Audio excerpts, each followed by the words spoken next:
Ei, gente, tudo bom com vocês? Meu nome é Adalmo, esse é o Gira Trinco, esse é o 30º vídeo do canal. E hoje eu vou falar com vocês sobre o livro A Corneta, da Leonora Carrington, essa autora inglesa que morou na cidade do México muito tempo da vida dela. Esse livro é de 1976, ele foi publicado no Brasil agora em maio de 2023 pela editora Alfaguara, que é um selo da Companhia das Letras, ou uma subdivisão, não sei. É um livro que ele... Nossa, quer dizer, eu não posso começar a fazer o vídeo ainda, né? Ele custa R$ 69,90, a versão física, a digital, o e-book, custa R$ 37,90 e ele foi traduzido pela Fabiana Sesches. E vamos pro vídeo. Bem, eu conheci esse livro por causa do Genipapo Literário, que é o clube do livro da livraria Genipapo, aqui de BH. É um clube que eu não vou poder participar presencialmente dessa vez, então eu tô fazendo o vídeo um pouco antes, eu vou postar ele faltando umas 2 semanas pro encontro. Então, quem quiser ir no dia 12/9, 12 de setembro, quem tiver interesse depois de assistir o vídeo, eu já adianto que fico triste que eu não vou poder ir para poder falar bem desse livro, mas fica o convite para quem quiser.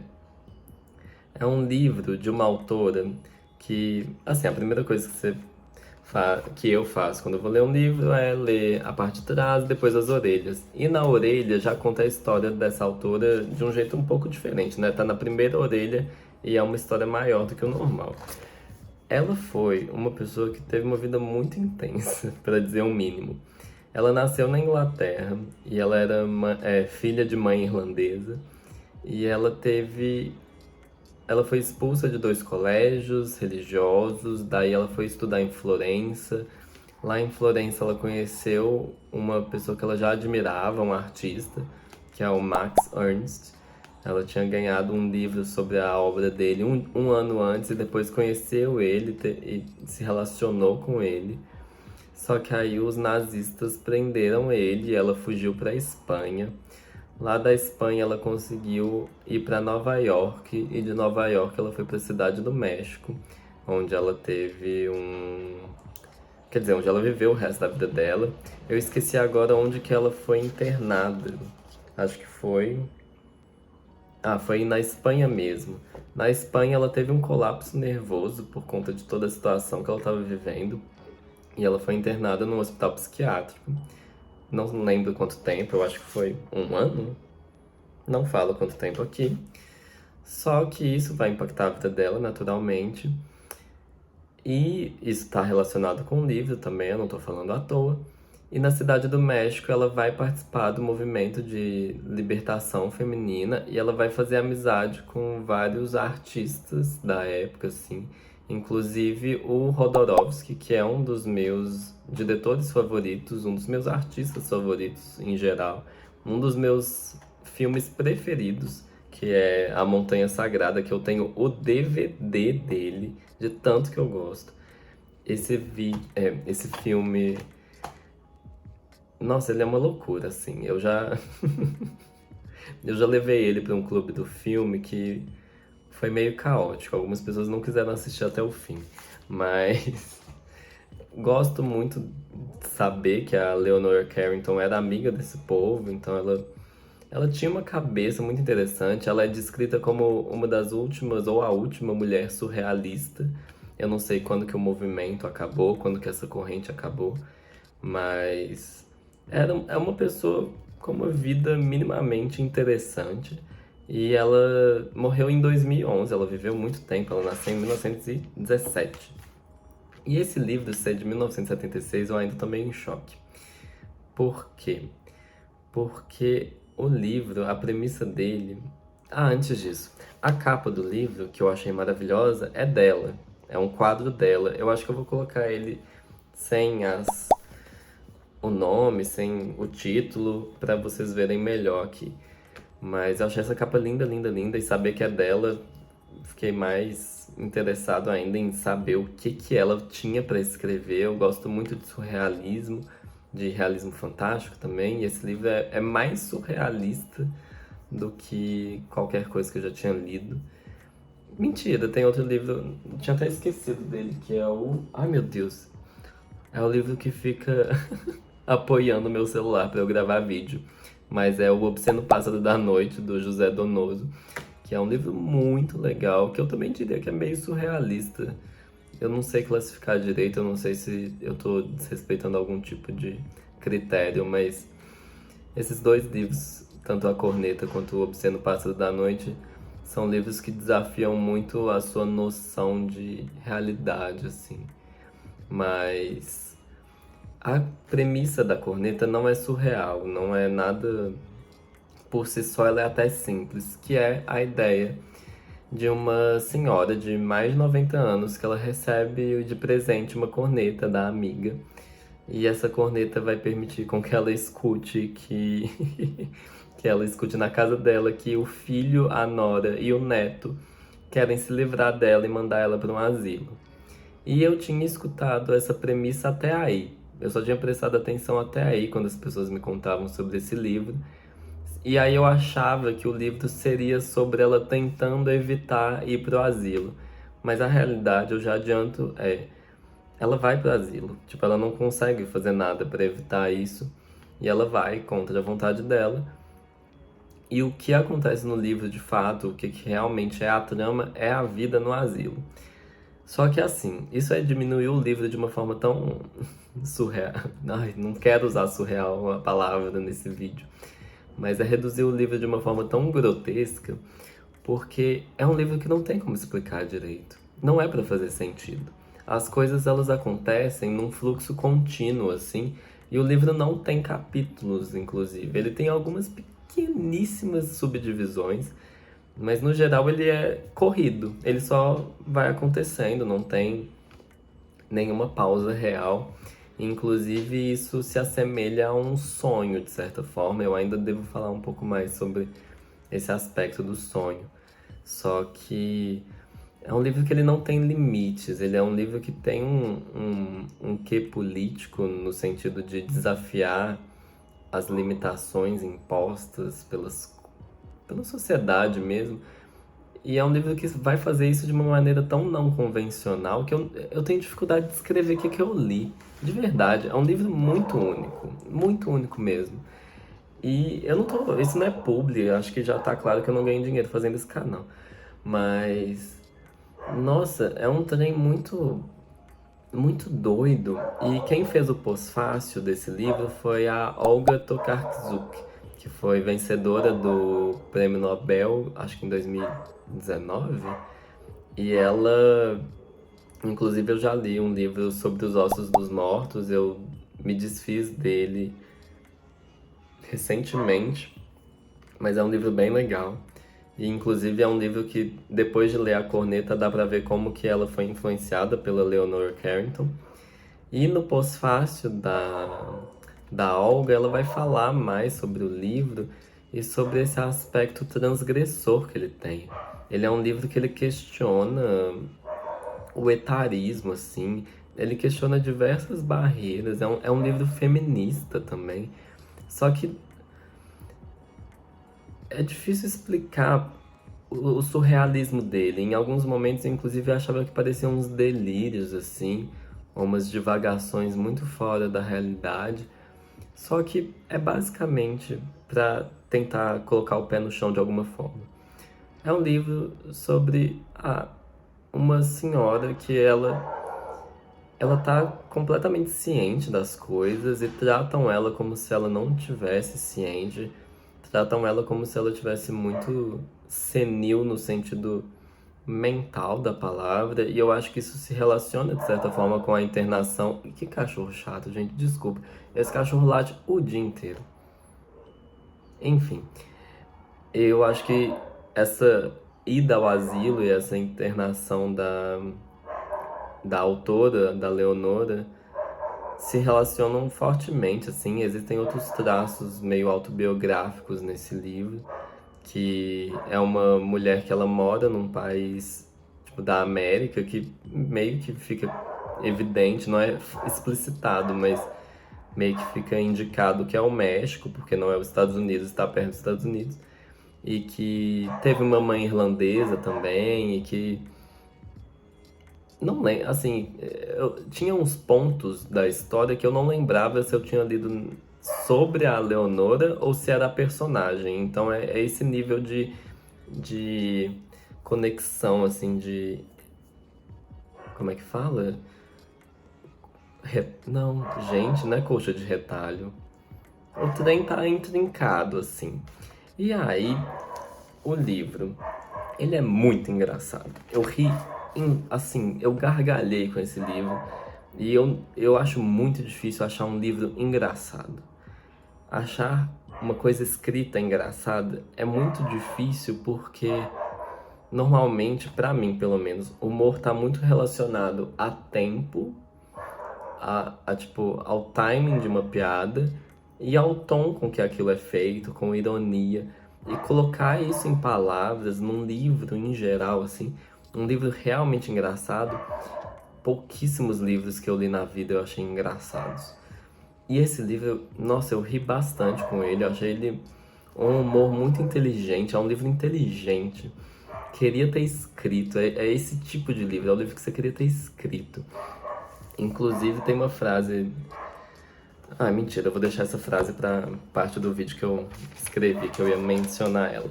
Mas de qualquer forma, assim, no pós-fácil da Olga, ela também fala sobre uma coisa que é o quão interessante esse livro é. Que ela. Uma pergunta que vem pra Olga quando ela lê esse livro é por que que a gente lê histórias? Eu tô falando de um livro que eu mal consigo descrever, que eu vou mencionar vários aspectos dele e por que que eu gostei de uma coisa que eu nem consegui englobar. Acho que justamente por isso, de certa forma, porque não é uma coisa que dá pra definir facilmente, mas mais que isso, a gente lê histórias pra gente conhecer os sentimentos das pessoas, pra gente, assim, não falando de fofoca, né, mas num sentido mais geral, assim, a gente compartilha as coisas. E o jeito que as experiências são compartilhadas nesse livro é tão especial, é tão fora do convencional, mas faz tanto sentido, a falta de sentido.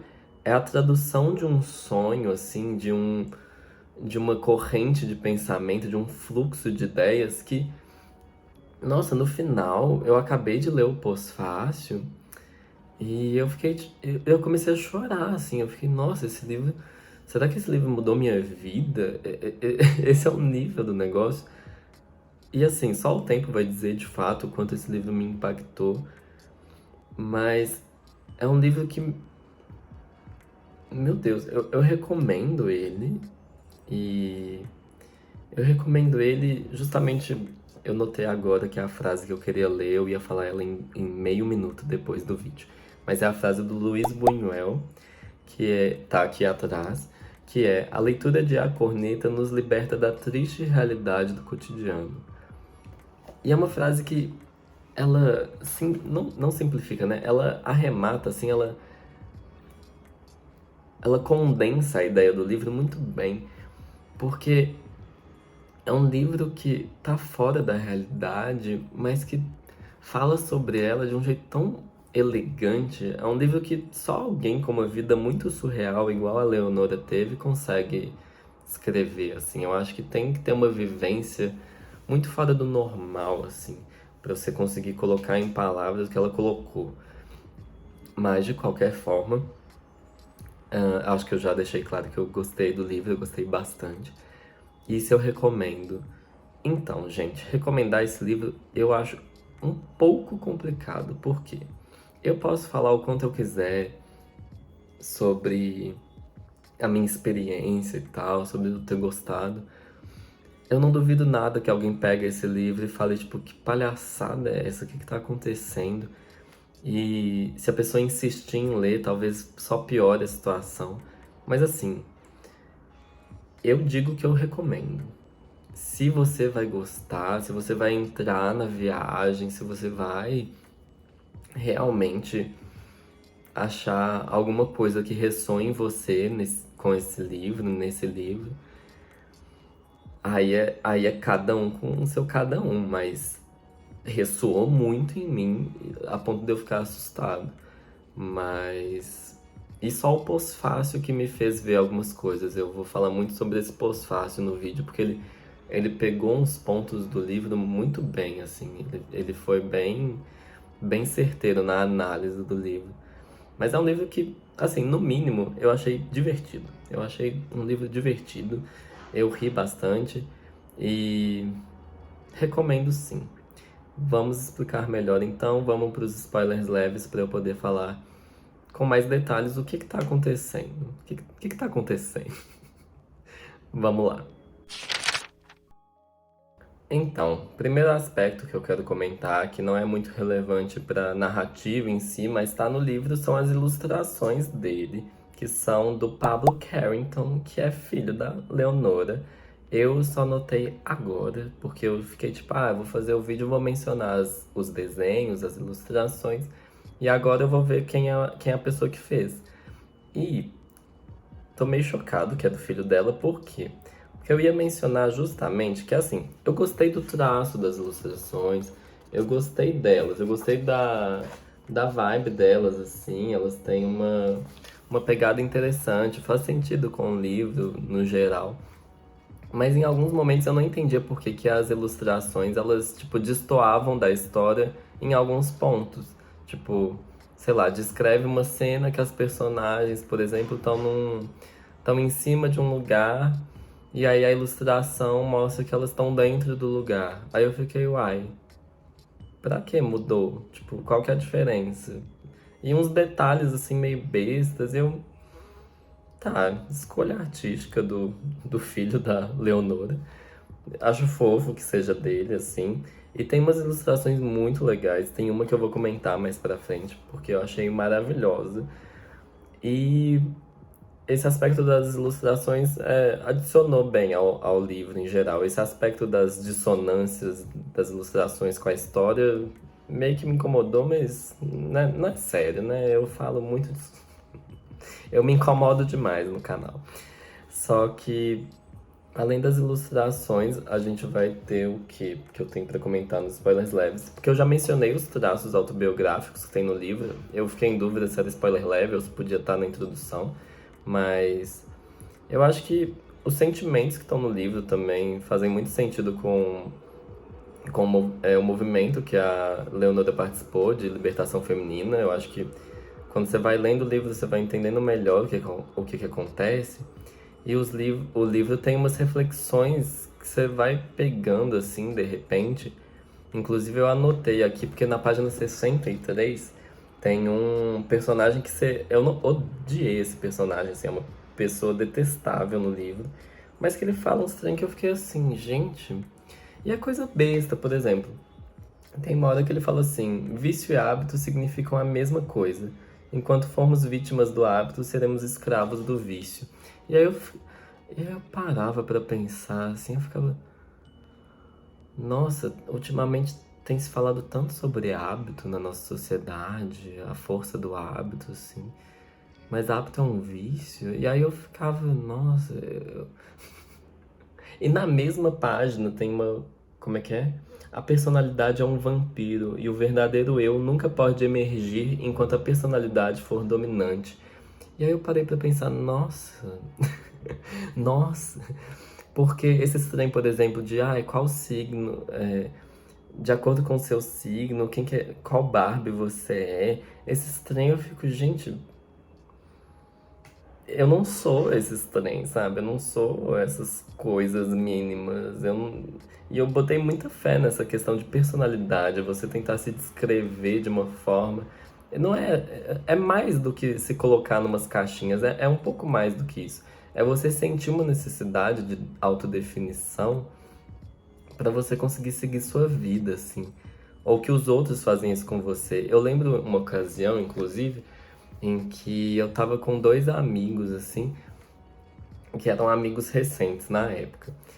E aí eles começaram a falar, não, porque você é desse jeito, e você é assim, assim. E eu fui ficando meio incomodado, eu fiquei tipo, eu não concordo. Ou mesmo que vocês enxerguem desse jeito, eu ficava tipo, por que vocês estão falando isso? Eu não tô entendendo essa necessidade de definição por meio de, sei lá, eu sou engraçado, inteligente, meio lerdo, sabe? Tipo, características minhas. Mas vocês entendem? Eu gostei muito disso colocado em palavras, esse meu incômodo. Eu tô cansado dessa palavra no canal.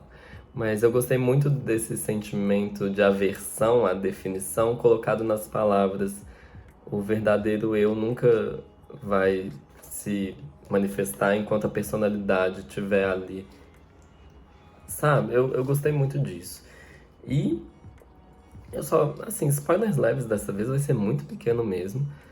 É porque eu quero mencionar coisas específicas do livro. Eu acho que é um vídeo que, pra quem leu o livro, vai ser muito bom esse vídeo, talvez. Mas pra quem não leu, vai ser uma bagunça completa, provavelmente. E de qualquer forma, eu só queria mencionar que a mudança pro surreal que acontece nesse livro é uma coisa que eu fiquei confuso inicialmente, porque tava seguindo uma linha relativamente cronológica e lógica, mas quando teve a primeira mudança assim de paradigma, que parecia que ela tava, sei lá, usando um cogumelo, alguma droga pesada, e que ela tava vendo coisas, eu demorei pra me acostumar com a ideia de que de que era pra eu não me agarrar a qualquer sentido, assim, que era pra eu só aceitar, que o livro só ia acontecer. E quando você vai deixando o negócio ir, o livro vai te conduzindo de uma forma muito legal. Eu achei ele muito bem escrito, especialmente no sentido das conexões, de como uma coisa levava a outra. Eu acho que isso é o que eu mais admiro num livro, na verdade, porque eu acho isso mais difícil na escrita, você conseguir fazer conexões que sejam muito naturais, assim, muito que dê pra enxergar um caminho que não é óbvio, mas que também tem uma, tem uma lógica no que é ilógico. Mas eu achei muito legal isso. E nos spoilers leves era só isso que eu tinha pra falar. Então vamos pros spoilers pesados, que aí eu quero falar de um trem que, nossa senhora, que alegria poder falar disso. Vamos lá. O primeiro tópico que eu tenho pra falar nos spoilers pesados é sobre a Carmela, que é a amiga da Marian, que é a senhora. Nossa, eu acho que eu não mencionei o nome dela até agora. É, a Marian. É a amiga da Marian, a Carmela. É das melhores personagens que eu já li na minha vida. Eu falo isso de graça, eu falo isso muito feliz. Eu ri demais dessa mulher. Ela é completamente louca, ela é completamente sã, ela é muito divertida, ela é inteligente, ela é esperta. Eu adoro a diferença entre você ser inteligente e você ser esperto. Prefiro ser esperto. Nossa, muito legal. Que personagem incrível. E no pós-fácil, nossa, eu quase choro de que felicidade que essa pessoa. Nossa, eu tô me emocionando muito fácil, né? Mas que felicidade ler uma personagem tão autêntica, tão especial, uma pessoa tão. Achei tão bonito porque no pós-fácil a Olga fala que provavelmente, e faz muito sentido, a Leonora fez a Carmela baseada na Remédios Varo, que também era uma pintora surrealista, igual a Leonora, e que as duas eram amigas, melhores amigas, lá no México. E nossa, que legal, assim. Eu li em algum lugar recentemente alguém falando assim: nossa, eu não sei se eu vou ter nunca na minha vida alguma história de amor que seja significativa ou alguma amizade que seja marcante. E eu fiquei, nossa, que coisa bonita, assim, essas histórias de amizade que são muito fortes, que são muito especiais. Eu nunca tinha parado para pensar que elas também são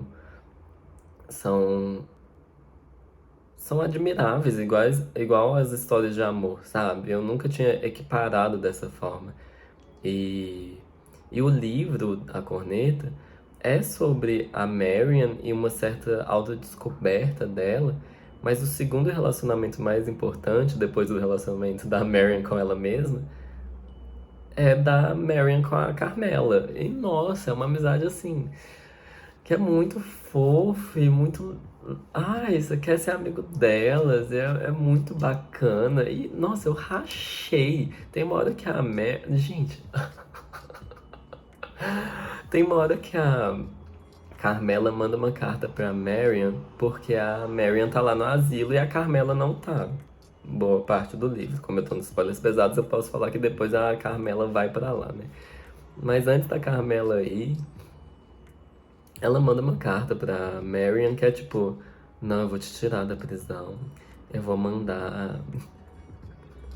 E vocês têm que fazer uma greve de fome pra evitar a situação que tá acontecendo aí. E vocês vão. E eu vou contratar franco-atiradores pra. É um trem muito doido. Ai, gente, que. Ai, vontade de reler esse livro. Muito legal.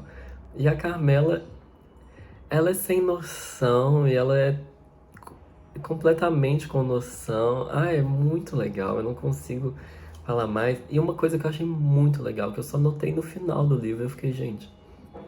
É aquelas coisas que, quando é falado, fica muito óbvio.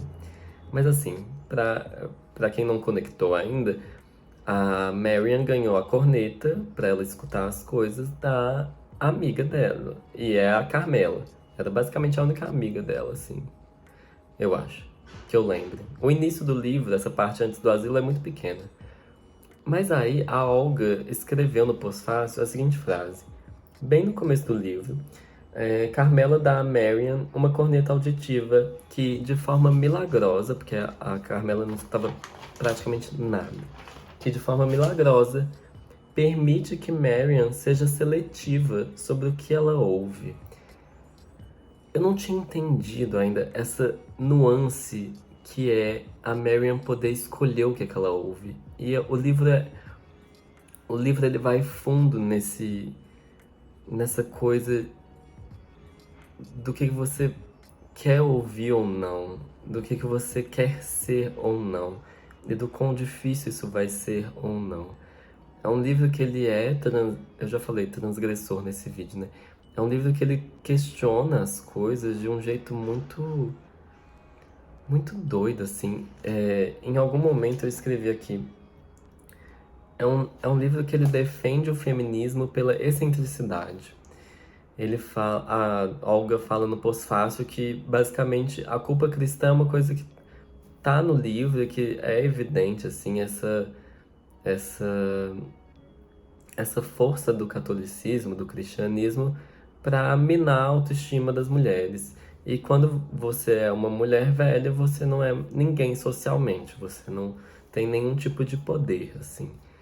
E aí, essa coisa da excentricidade ser manifestada no livro, nesse grupo de mulheres no asilo, é muito legal e é muito interessante ver esse livro sobre essa vida no asilo, nessa casa de repouso, né? Não sei se é o termo asilo, se é um termo pejorativo, eu honestamente não sei. Mas nesse lugar, escrito por uma mulher, é muito diferente, por exemplo, do livro que o Walter Ugumãe escreveu, que é A Máquina de Fazer Espanhóis, que é um livro muito bonito, muito, muito bonito, sobre um homem que vai para um asilo também. E, nossa, esse livro é de uma delicadeza lindo, lindo. Essa edição, adoro ela. Cara para um caralho, porque não edita mais, a editora não existe mais, a Kozak Knife. E aí, qual que é a diferença desses dois livros, primordialmente? A Máquina de Fazer Espanhóis, ele vai para um lado muito triste, assim, é um livro que ele vai te sugando, assim, tem uma beleza nele, não é desgraça até o fim, mas é um livro pesado, é um livro que te puxa, assim. E A Corneta é um livro que tem uma proposta, assim, uma pessoa que foi internada psiquiatricamente, assim, passou por perseguição nazista, ela ter esse ímpeto de propor uma libertação, especialmente feminina, né? Mas, assim, eu como homem li e me senti muito tocado por essa proposta de você ser excêntrico. E acho que a velhice tem muito disso, assim, de você falar foda-se, porque foda-se, minha vida tá acabando, eu não tenho mais que dar satisfação pra ninguém. Mas você viver isso antes da velhice, eu também acho muito interessante. Foi por isso que eu acabei o livro chorando, porque foi essa ideia, foi assim, me tocou muito, porque inclusive eu falo isso com certa frequência em conversas que eu falo sobre as dificuldades da minha vida. Que ser autêntico é muito difícil. É muito difícil. Fazer esse canal e falar sobre livros que, assim, praticamente ninguém leu e que praticamente ninguém vai ler. Assim, fazer isso de graça e gastar meu tempo e minha energia porque isso me satisfaz. Nossa, sabe, é um trem muito doido. Ir contra a corrente é muito difícil. É muito. Não é chato, é mais que chato. É impossível e é necessário. E, nossa, esse livro. Meu celular ficou cheio enquanto eu fazia o vídeo, mas pra sintetizar, assim. Nossa, que livro inspirador. Eu acho que eu fiquei chocado com o quão inspirador ele foi. E eu tenho mais três aspectos para falar sobre os spoilers pesados. O primeiro é o livro dentro do livro, que seria basicamente a história da abadesa, que é uma figura muito importante no livro, é uma pessoa que basicamente era uma mulher caótica, mas ela é uma deusa também, ela é uma rainha, e ela é uma rainha das abelhas. É um trem muito doido, não dá pra explicar. Não dá pra explicar, assim. Eu teria que fazer um trabalho, uma monografia sobre esse livro pra realmente conseguir colocar em palavras quem era essa personagem sozinha. Mas o livro dentro do livro, que mostra basicamente o momento da vida dessa mulher dentro de um convento, eu acho. Como é que era? Sei lá, basicamente dá um background, dá um histórico de quem foi essa pessoa que tinha um quadro lá no asilo que era ela piscando. E era um quadro bem marcante pra Marian. E ela ficava tipo, nossa, quem é essa mulher? Por que tem uma freira piscando num quadro? E aí o livro dentro do livro, a minha única questão é que foi um dos únicos momentos do livro que eu fiquei tipo, tá, eu queria que passasse um pouco mais rápido, por quê? Porque tava fora da história principal, assim, tava fora da. Ai, Jesus. Tava fora dos acontecimentos, mas depois fez muito sentido, assim. É uma coisa que enquanto você lê, você fica tipo, ah, tô gostando, mas quero que volte, quero. Volta pra Marion, volta pro que tá acontecendo lá. Mas tudo se encaixa no final, e então tenha paciência caso você leia o livro e você também chega nessa parte, você fica tipo, isso vai acabar. Eu tô gostando, mas o que isso tem a ver? No final, as coisas se encaixam. Esse livro só aceita esse livro. Mas além disso, teve também. O que eu ia falar?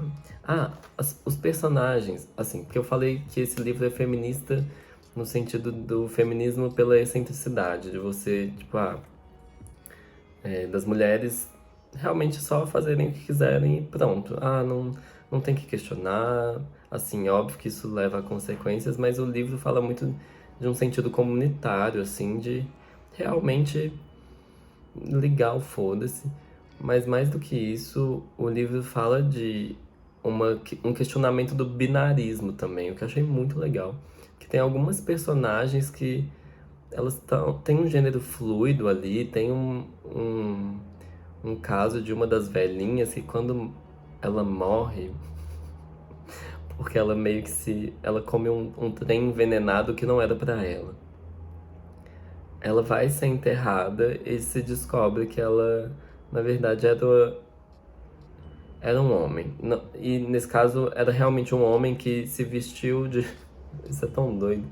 se vestiu de velhinha porque ele falou assim: ah, não, eu quero viver o resto da minha vida num asilo para mulheres, porque minha vida foi muito intensa e tal, eu quero me esconder aqui e viver o resto da minha vida aqui. Enfim, mas mesmo tem outros personagens que também tem um gênero fluido, acho que tem uma travesti. Eu não entendi, inclusive, quem que seria a travesti. Eu acho que fala isso tanto no pós-fácil quanto.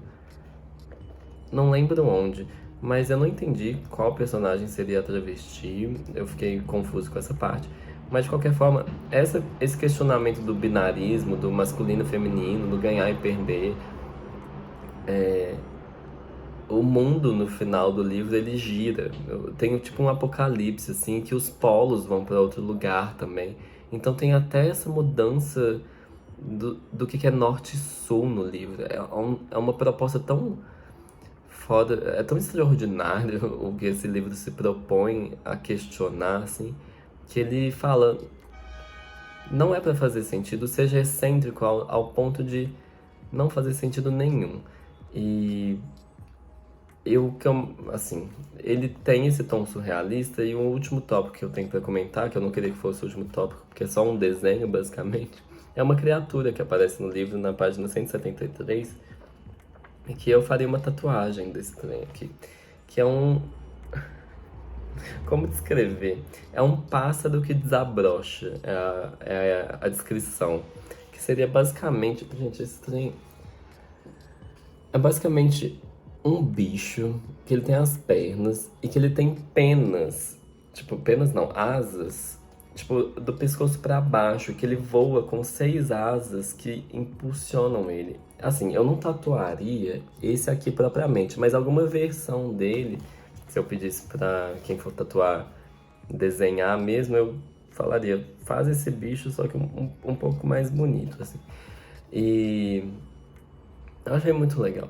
Achei muito legal. O livro, ele tem um quê anarquista, assim, ele tem um quê... No final, quando o mundo acaba, assim, e as velhinhas estão lá reunidas numa sociedade alternativa, é muito interessante. É um livro que eu tentei muito fazer um vídeo que fizesse sentido, assim, que fosse um pouco linear, mas no fim das contas não é pra ser. É pra ser um vídeo mais parecido com um livro, assim. É pra ser uma coisa mais jogada mesmo, mas que vai no ser e que você sente que aquilo te acolhe. É um livro que te acolhe, é um livro que você se sente livre pra gostar dele. Você não sente nenhum tipo de prendimento. É porque existe desprendimento, mas existe prendimento. E não é uma prisão. Enfim, você não sente nenhum tipo de amarra nele. Eu acho que foi um livro que, sei lá, tô meio tilelê assim, mas gostei muito. Vamos concluir esse vídeo de uma vez. A minha conclusão é que A Corneta é um livro doido demais, divertidíssimo, um livro único e que eu recomendo. Eu acho que, sei lá, eu nem falei do tamanho dele. Ele é um tamanho perfeito.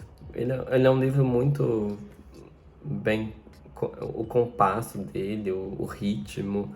É um livro que ele só vai, ele só quer existir. Ele é um livro que ele não pensa, ele só sente. E que inveja. Queria ser um pouco mais assim.